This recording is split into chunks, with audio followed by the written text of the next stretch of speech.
Mason Show, every Thursday, 7 till 9, www.peterborough.fm. Great bands, great guests, great music, alternative for the alternative.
Good evening and welcome to the Doc Mason Show on www.pedro.fm. Around 8 o'clock I shall be having a guest in by the name of Shane Paul. He's a local singer-songwriter.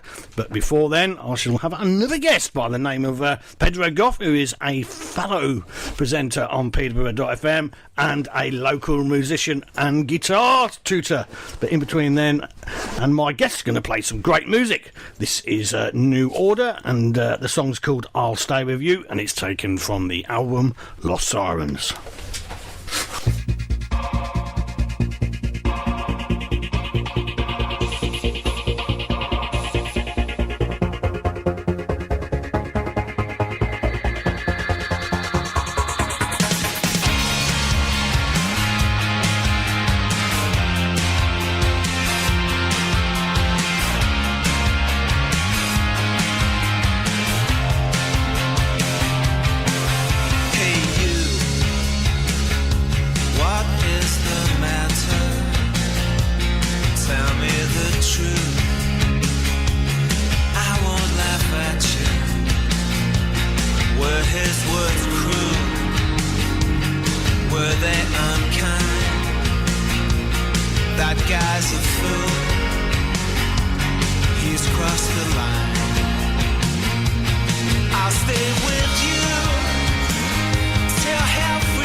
Oh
New Order there, what a great sound, and the song's called I'd Stay With You, taken from, which is really sort of an outtake album called Lost Sirens.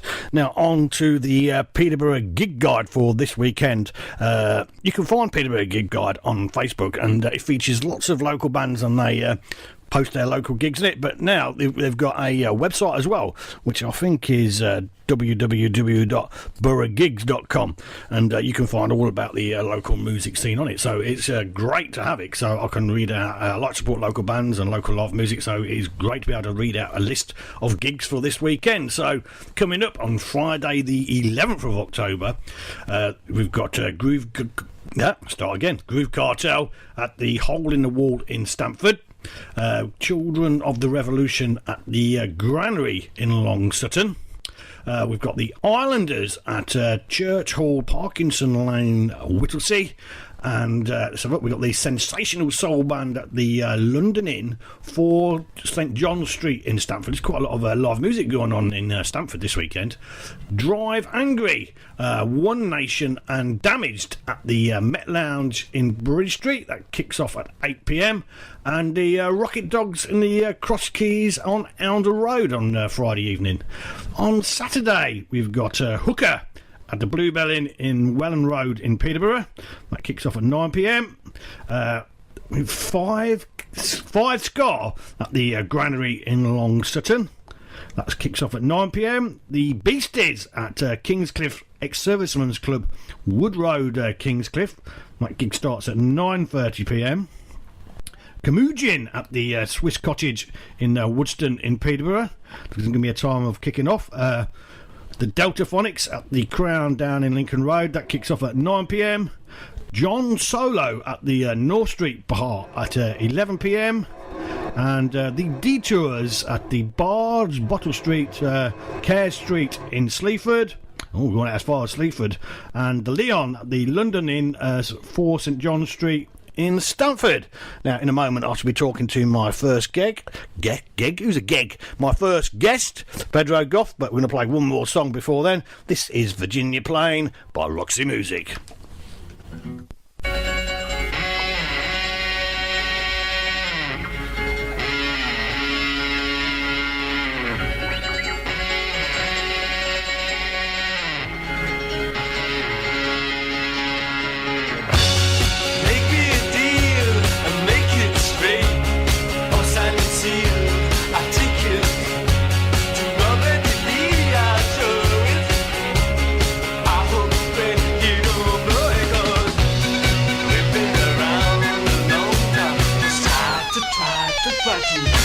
Big time.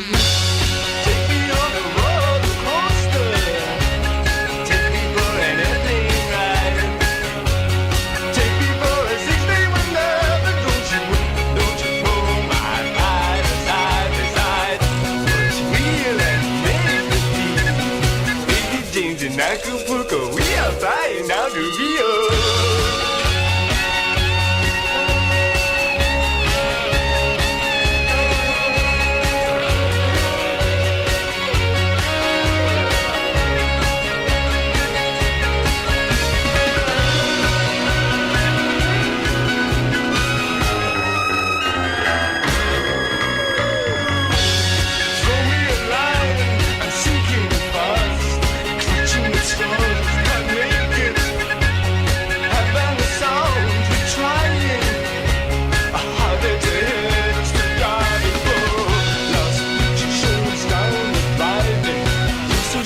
You're so chic to the rebel of the week.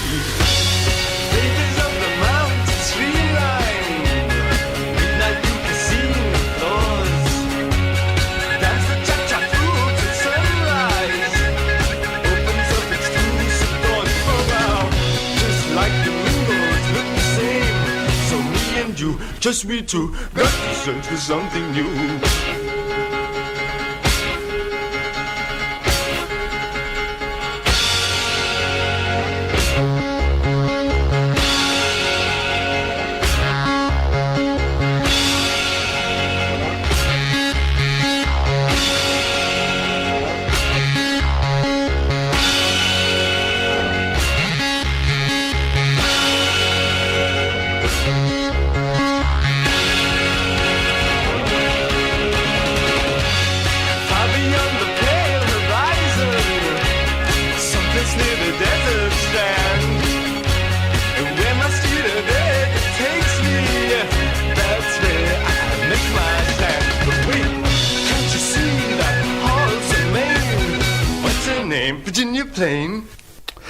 dead stop in it, Pedro. DJs don't really like songs that have dead stops in them, because it throws you a bit. Unless you know the song is a dead stop, but every now and again you may play a song or a band comes in the studio and they just finish on a dead stop and you're not expecting the ending. So it can be a bit...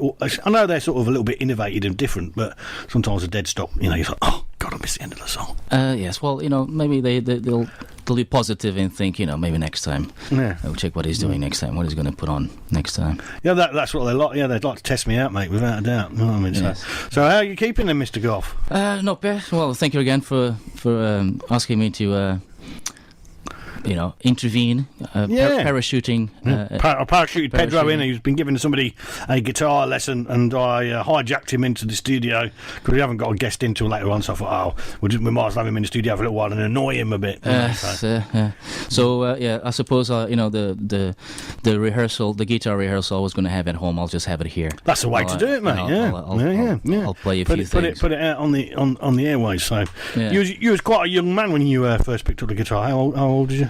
I was for about 14. Mm-hmm. At first time when I picked it up, I was far away from the chasing the cool stuff and knowing the right way of playing guitar. You go for the popular music and things like that. And actually, the first guitar I had was stolen.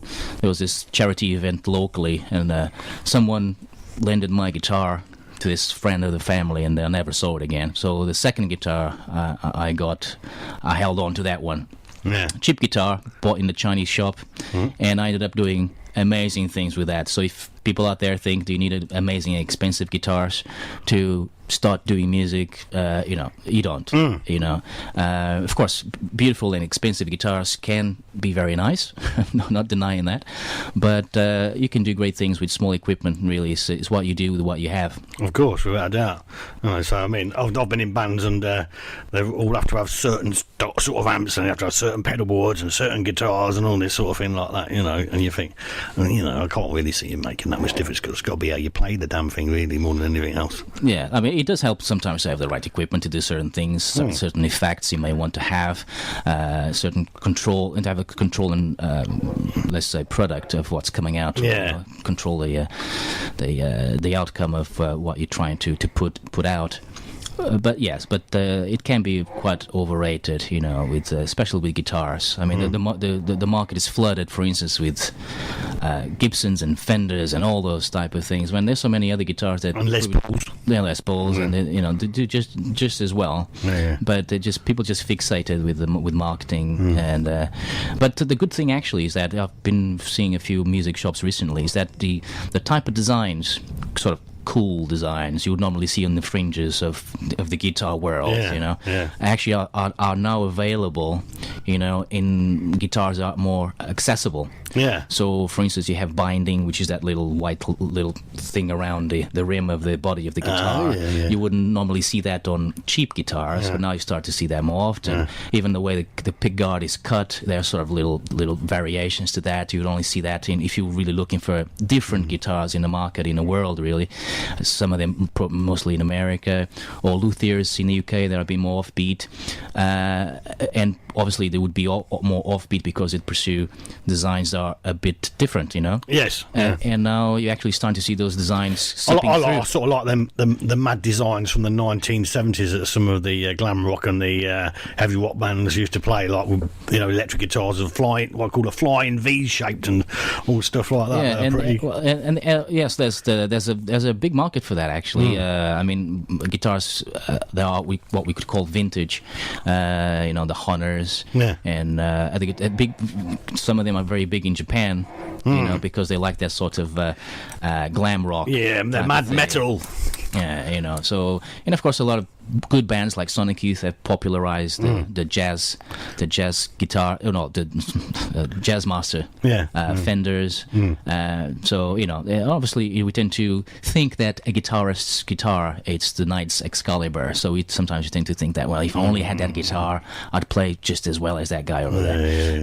That's a bit like saying if I dived into a Formula 1 racing car, I could drive as well as a Formula 1 racing driver, because it all takes a bit of practice. So, right, so when you start off with somebody, an absolute beginner, say, has never picked up a guitar before, how many lessons would it take for them to be able to put together? Say, if you have an hour lesson or a 2 hour lesson, would you have an hour lesson or a 2 hour lesson? Well, that's a big. See, there's learning guitar is. I tend to say it's not having rules within the rules. Mm-hmm. So there's no set format. It's the type of guitar experience you seeking. For instance, if I want to play classical guitar, that's a different genre. It's like learning how to be a concerto pianist. Yeah, you have to go into a proper school, really. I mean, If you just wanted to say learn to play guitar to play rock, for argument's sake. Yeah, but that's the difference, because if you want to play classical guitar, and you can come out with a really good technique, right? But for the first year, you would only be playing things like.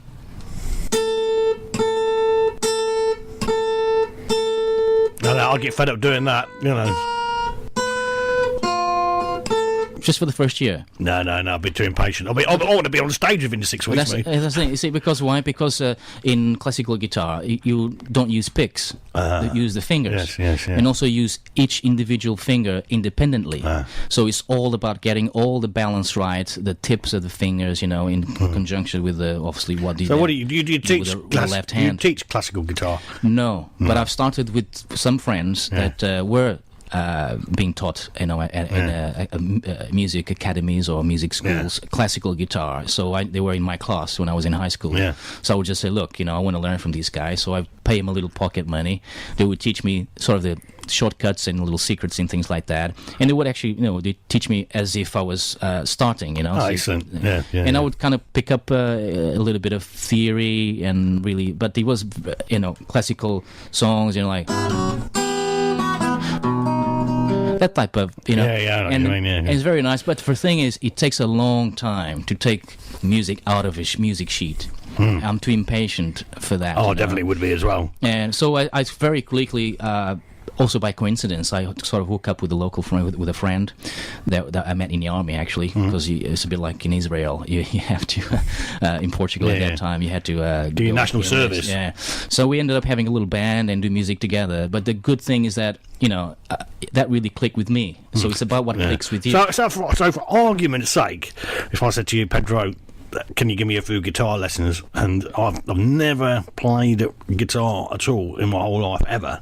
So I'm an absolute beginner. So how and they say, what for argument's sake? First of all, you have to have a guitar, because if you don't, or a guitar, the thing is, you have to have the instrument you want to learn at hand. Or even if you don't know you want to learn, you need to live in a house that you got access to instruments. Because sometimes you may think, right, that you want to learn guitar, but maybe if your dad has a sax laying around, you may end up playing sax. You know what I'm saying? Yes. Yeah. Or playing piano. It's just but if I had a guitar and I came to you and I've got the guitar and I've got my amp or I've got my acoustic guitar, and so for argument's sake, for me to be able to reproduce for you for me, if I wanted to, just a few chords here and there and off we go. So for you it would be something like.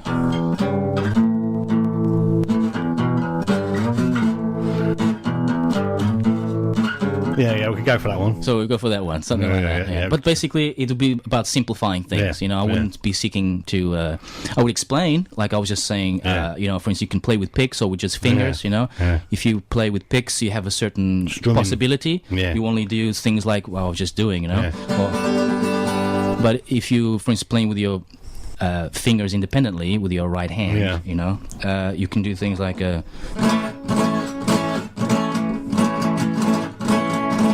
Which is more like sort of flamenco type of thing. Well, I think I'd struggle though, you see, because I'd have to get one finger going. So we'll start for one finger for a start. It's what they call the reggaeto, or resguiado, which means actually stripping apart or ripping. So.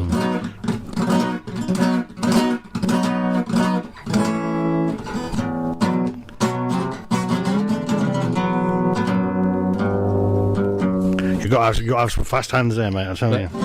But so it's about simplifying things if you're not into the spending a lot of time learning classically. So it's about also the pleasure you get from things, So if you're into rock, you start hanging around with people that play rock, friends that like rock, listening to music to get your ear tuned to learn by ear, getting accustomed, getting your hands, and then accustomed to. I'm a bit cack-handed, you know what I mean? So I might take you. Like, we've got a few guitars hanging around in my house. You never know. So I might come along. Well, that's the thing. That's the thing with schools. You have to have the instruments around available because you don't know wherever you're going to go. That's most good. So, can you give us an example of the sort of style of music you like playing? Because I know you've wrote your own songs and stuff like that. And it's sort of flamenco style, yeah. Yeah. Well, there are some things are not necessarily derivative of flamencos, but I put a little bit of a flavor as I'm also learning myself.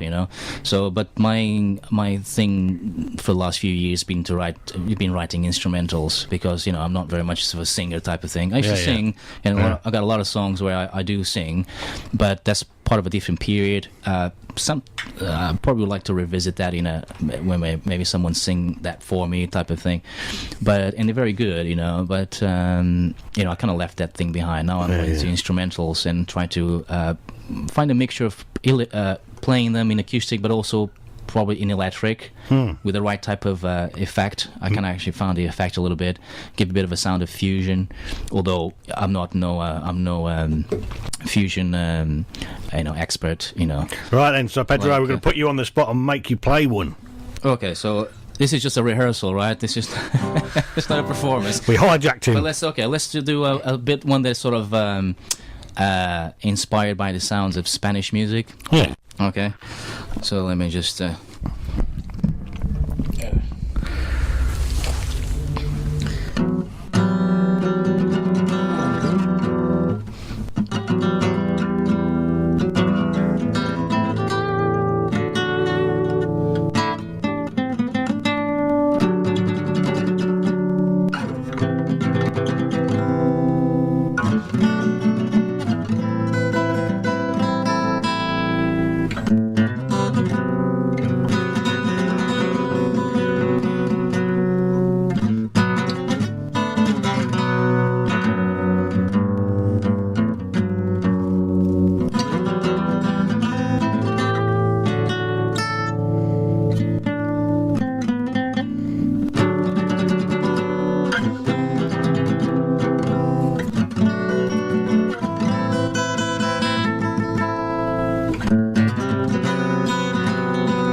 There's about 20 songs in there.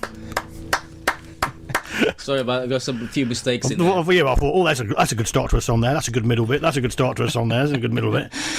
Probably I do have quite a few of those things. I often was criticizing bands by changing things quite a bit, you know. But at the same time, some really good stuff has come out of having changes, you know, because it does introduce, you know, different. There's things that some new songs sometimes lack, where they just they have their sort of main body, you know, and they go into the chorus sometimes very quickly. And they don't change very much. So I may have too much or not, but you know, it's for the. No, it's very creative, without a doubt. Yeah, but there's a few mistakes in there, obviously, because I think it's a little bit in tune, actually. Yeah, a little bit rusty. But nevertheless, yeah. No. It's an excellent style of playing there. So, what sort of style of music is it? You say slightly Spanish, slightly Portuguese, and there's a little bit of sort of jazz thrown in there near on, really. So, yeah, I don't. It's my own mixture, actually. Yeah. I think you'd be quite good in a jazz band, Pedro. But I say I don't play. I've got sort of more things I've done in the past. So don't ask me how I actually done it, you know, because some things I think is just providence, you know, divine intervention. Or you just plugged into a source, right? Yeah. In a given space in time. Yeah. You know, because of a certain particular moment that you live in, and you just plugged in. You know, it's a bit like what people can refer to as inspiration. You know, and so I've done things. Basically, I would be obviously consumed by what I was doing, so involved. You know, they have no other sort of outside thing, so you can totally involved in what you're doing. So I would perhaps just lay rhythm parts first, and then sometimes edit it slightly, you know, in terms of segments, you know, put that segment over there, that segment over there. Most of it I did before computers, before even I had a computer, in 94 and things like that. And then I would put some solos on top of it. And actually I do have some, which, you know, not tooting my own horn, but I have some really good, nice jazz things. Now, I would say jazz not in a classical sense, of a school jazz, you know, but it is jazz nevertheless. You know, it's a bit more like free jazz, Jaco Pastorius, and people like that. You know, so you don't say they play jazz, but nevertheless they're very proficient musicians. You know, it was a bass player, and actually, as I said on this show, this show as before, I kind of feel influenced by Pat Metheny and Steve Swallow. Steve Swallow was a bassist, a bass player, and there's this sort of famous, you know, it's on YouTube performance of them both of them playing together, face to face, but nearly dueling their guitars. Yes, but so very softly, you know, like with really sort of like they're really speaking with the fingers, and that really inspired me to, you know, instead of playing the tick jazz things, you know, like you would perhaps have with Charlie. What's his name?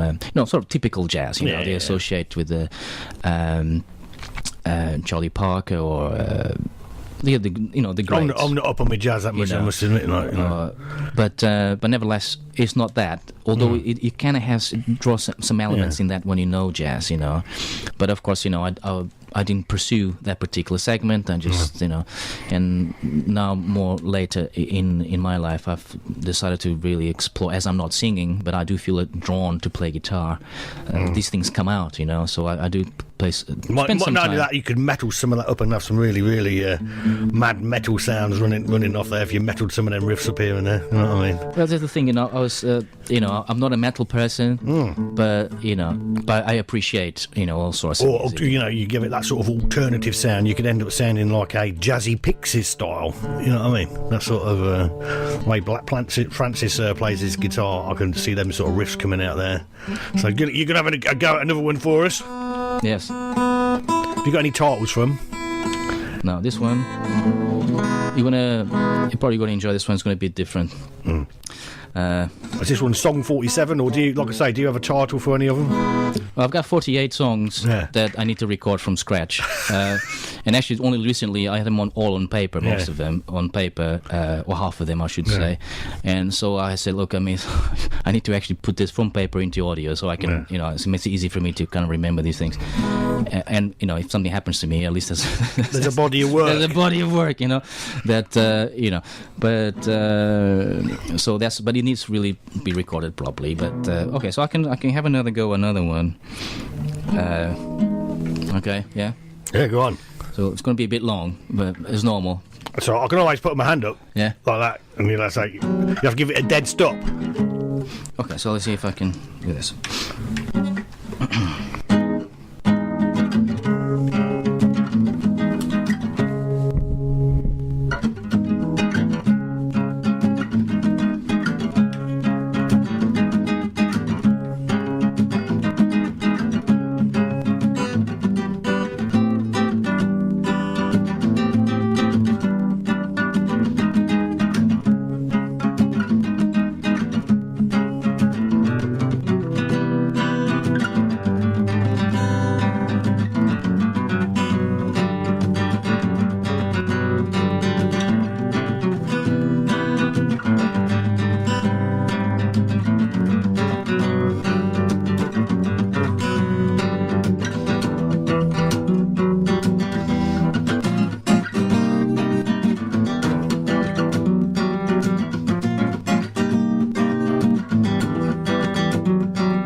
mega epic there, Pedro. Mega epic. Mega epic. Yeah, mega epic. You said you weren't rehearsed, you can't remember them. You must have a good memory to remember how to play that all the way through, mate. Well, it's just to say a number. This is for 39. So. Yeah. No, it's just, I'll do practice a little bit, but obviously, I would prefer to have everything, properly tuned, rehearse especially for the occasion. Yeah, that's okay. We like a bit of an impromptu performance, right? So that's what we like. So a few mistakes in there, but you got the general idea. Yeah, of course we have. Yeah. So, loads and loads of little riffs and stuff like that. I've got it recorded now, so I'll take it to another band and say, "Look, start with that song, like that song, start with that song, with that bit, start with that bit there." So as you see, I've got you started off. So there's some different flavors in there. It's kind of just. Actually, I don't particular. I suppose it just kind of just comes, Yeah, good naturalistic way. I mean, you don't see any metal here, obviously, but So you can turn plenty of them riffs and bits and bobs. It's what you gravitate. What you was doing there. It's what you gravitate towards, That's right, yeah. And it's a lot of it is also depending on your skills. What you're sort of meant to be doing, I suppose. Yeah. Right, thank you very much for coming in. Not at all. It's my pleasure. This is who is it? I can't remember who it is now. I should get there in a minute when I remember who it is. My brain's gone completely Hawkwind. There we go, Hawkwind, and it's a song called "Masters of the Universe." It's another epic. It's 6 minutes long, and it's comes from an album called "In Search of Space." Do like a bit of psychedelic mad rock. You can't beat it. This was the band that Lemmy made his name in, and so I hope you enjoy a bit of psychedelic madness for 6 minutes, and I can nip to the loo. And then we'll introduce our next guest, Mr. Shane Paul, who's a local singer-songwriter. Oh yes, it's off. But it will.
In your home, in your car, and even on your laptop.